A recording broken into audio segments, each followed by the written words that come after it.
उपभोक्ता मामले विभाग की सचिव निधि खरे ने कहा है कि डार्क पैटर्न पर सरकार की सख्त नजर है। उन्होंने कहा कि डार्क पैटर्न पर लगातार मॉनिटरिंग हो रही है। जी बिजनेस से खास बातचीत में उन्होंने और क्या कहा, आइए सुनते हैं।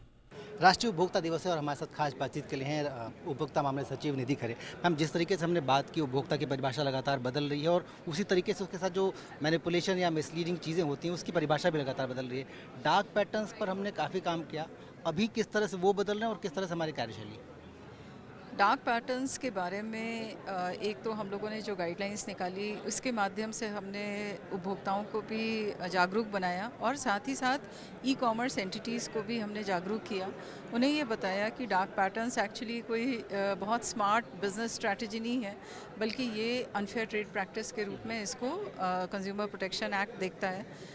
हम लोगों ने इस वर्ष के प्रारंभ में ही उनके साथ एक मीटिंग किया और उनको अवेयर करते हुए हमने ये उन्हें 3 महीने का समय दिया था कि वो अपने आप ऑडिट करें और ये पता करें कि उनके वेबसाइट में किसी प्रकार का डार्क पैटर्न तो नहीं यूज़ हो रहा है। तो इसमें करीब 26 ई कॉमर्स एंटिटीज़ ने लिख करके दिया है कि वो इस प्रकार के किसी तरह के डार्क पैटर्न को यूज़ नहीं कर रहे हैं। न केवल हम उनको एग्ज़ामिन करेंगे बल्कि उनको भी एग्ज़ामिन करेंगे जिन्होंने अब तक नहीं दिया, और उनके ऊपर, जैसा कि माननीय मंत्री जी ने भी बताया, कि उनके ऊपर प्रभावी कार्रवाई की जा रही है।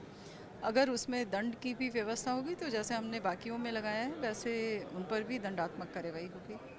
अभी हाल में हमने देखा था इंडिगो का एक बड़ा एपिसोड हुआ, कई सारे ग्राहकों ने शिकायत की, एनसीएच पे भी शिकायतें आई होंगी, उसका निस्तारण किस तरह से कर रहे हैं?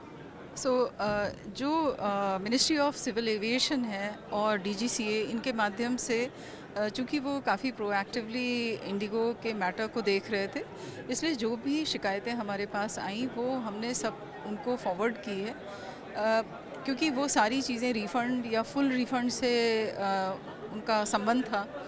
कई जगह पे लोग कॉम्पेंसेशन की भी याचना कर रहे थे, तो ये सारी चीज़ एयर सेवा के माध्यम से उनको फॉरवर्ड की गई हैं।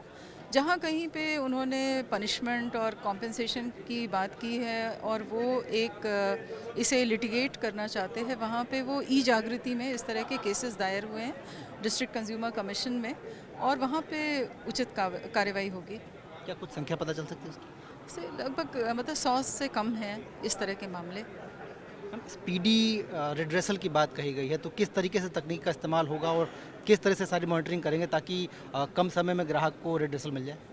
तो एक तो हम लोगों ने ये व्यवस्था की कि लिटिगेशन से पहले ही यदि उनकी शिकायतों का निस्तारण हो जाए तो बहुत हद तक लिटिगेशन की संख्या कम होती है, और इससे जो उपभोक्ता है उसकी क्रेडिबिलिटी, उसका ट्रस्ट भी सिस्टम पे बढ़ता है। तो हम लोगों ने एनसीएच को तमाम तकनीकों से लैस किया है ताकि जो भी शिकायतें आ रही हैं उसमें कारगर कार्रवाई हो और प्रभावी कार्रवाई हो। और इसको हम इस तरह से हमने देखा है कि अगर हम 7 महीनों में रिफ़ंड के सिर्फ वॉल्यूम की जब हम देखते हैं, असेस करते हैं, तो हमने पाया कि करीब 43 करोड़ की धनराशि का रिफ़ंड मई 2025 से लेके नवंबर 2025 में एनसीएच के माध्यम से हुआ है।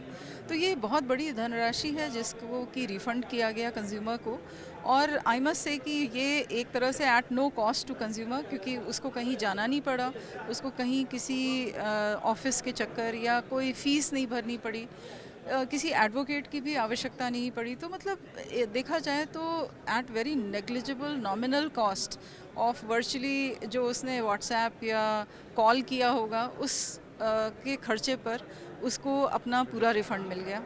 तो ये मैं चाहती हूँ कि हमारे देश में जो शिकायतों का एक निस्तारण है वो डिजिटल माध्यम से, उसमें एआई टूल्स वगैरह को लगा करके हम कैसे समय घटा सकते हैं और हम ज़्यादा प्रभावी और कारगर कार्रवाई कर सकते हैं। तो इसी दिशा में जो हम आर्टिफिशियल इंटेलिजेंस के टूल्स का जो यूज़ कर रहे हैं, वो आपने देखा होगा कि आईआईटी कानपुर के साथ हमारा एक एमओयू आज साइन हुआ, और हम अगले 6 महीने में हम बहुत अच्छे और भी प्रभावी तरीके से इसको कर पाएंगे।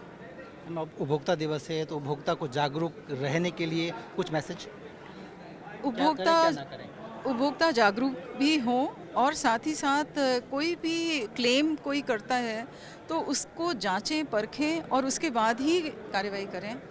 मैं चाहती हूँ कि सभी उपभोक्ता सजग रहें अपने राइट्स के प्रति, और जहाँ शिकायत दर्ज करनी है उसके बारे में भी उन्हें पता होना चाहिए कि टोल फ्री नंबर 1915 बहुत ही कारगर, बहुत ही अच्छी व्यवस्था है, इसका लाभ लें। और जहाँ कहीं भी आपको लगता है कि आपको कोई केस फाइल करना है तो आप ई जागृति की भी सहायता लें। थैंक यू मैम, बात करें, थैंक यू।